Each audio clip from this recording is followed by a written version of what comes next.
is going on, YouTubeverse? John Stanek from Johnny Radio here, bringing you another Viva La Vinyl classic album review, and you can't get any more classic than this, folks.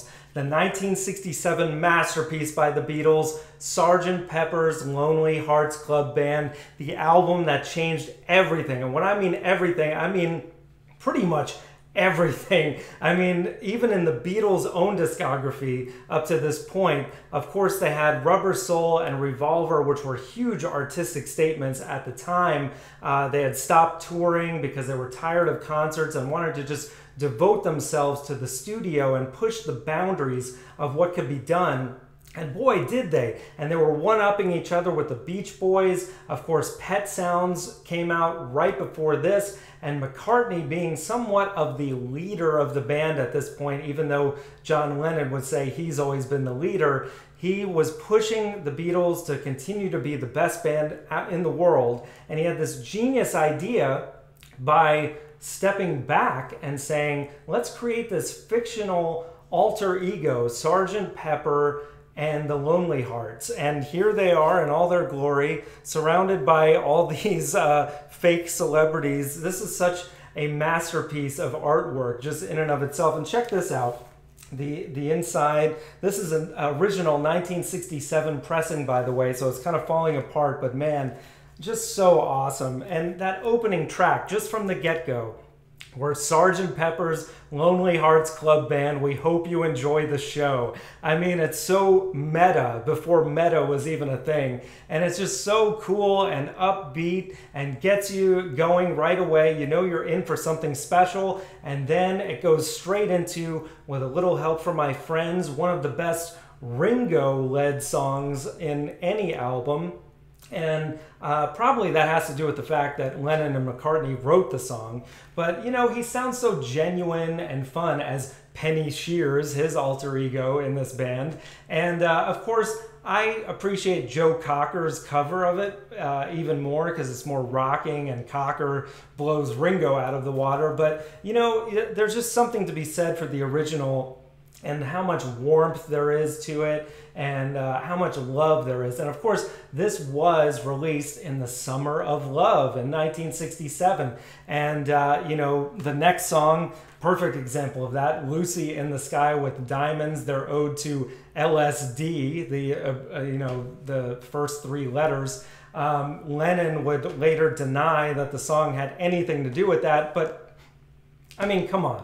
It was 1967, the drug culture, the hippie movement, the summer of love, and you can't complain because it's a feel-good song, and there's so many feel-good songs on here. Getting Better, it's getting better all the time, it's so upbeat. The only thing that I would say negatively about some of the, not even upbeat, but just through the production on this album doesn't stand the test of time for me personally. It sounds kind of tinny on songs like that and Fixing a Hole, even though the melodies are great and ultimately, you know, fun Beatles songs. There's just something about this 1967 era, as great and classic as it is, this is not my favorite Beatles album. Doesn't even make my top 5. I've recently done a top 5 Beatles albums list. You should check it out. But this comes in respectively at number 6. To me, Abbey Road is their masterpiece in just every way. Not just the production,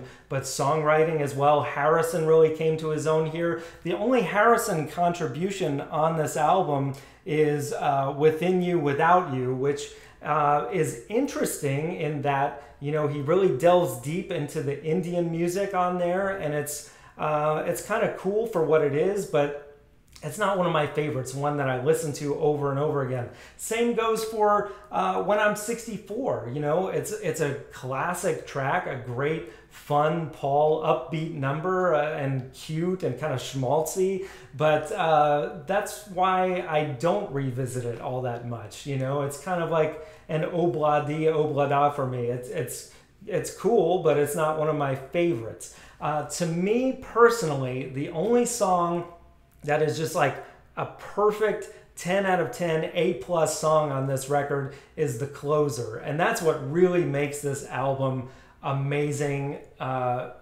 Even if it just had that one song on it, A Day in the Life is incredible. Such an artistic statement. And the melody by John Lennon is haunting. And then you got the middle section by Paul McCartney with the woke up out of bed, drag a comb across my head. It's so cool. And the way that they merge together so perfectly, and then having the full orchestra build from nothing to just this crazy manic mess of sound that just sounds awesome.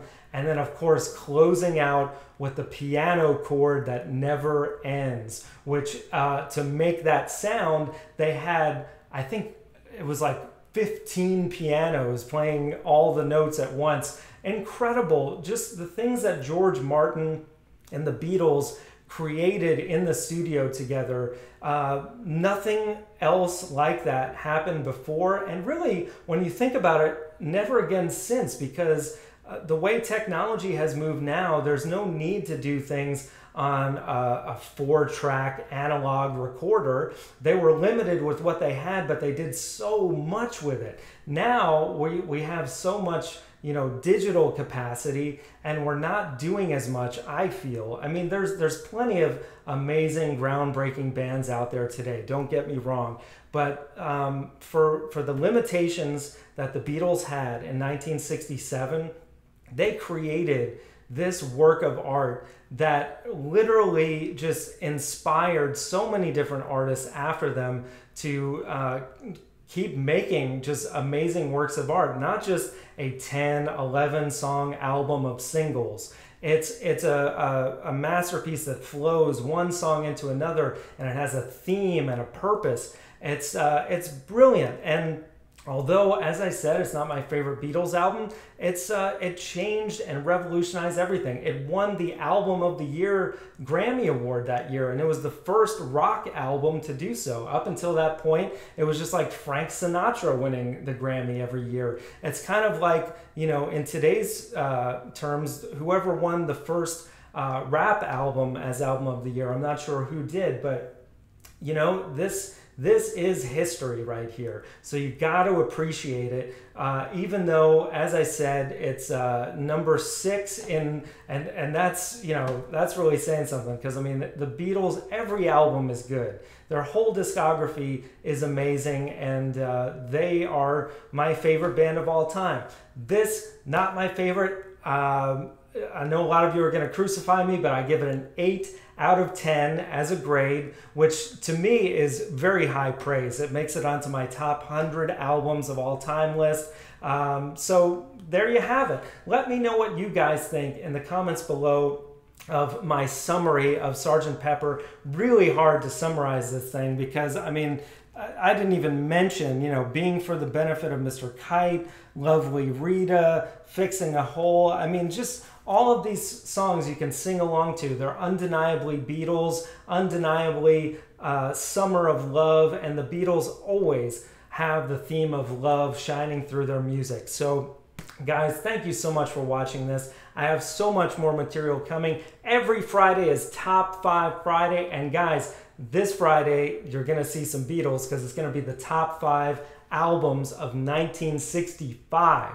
So check it out, and thank you guys, and as always, Viva la Vinyl. So please click like and subscribe by clicking the Johnny Radio icon to the right. There's also some other content for your viewing pleasure. Thanks so much for watching, and I'll see you soon.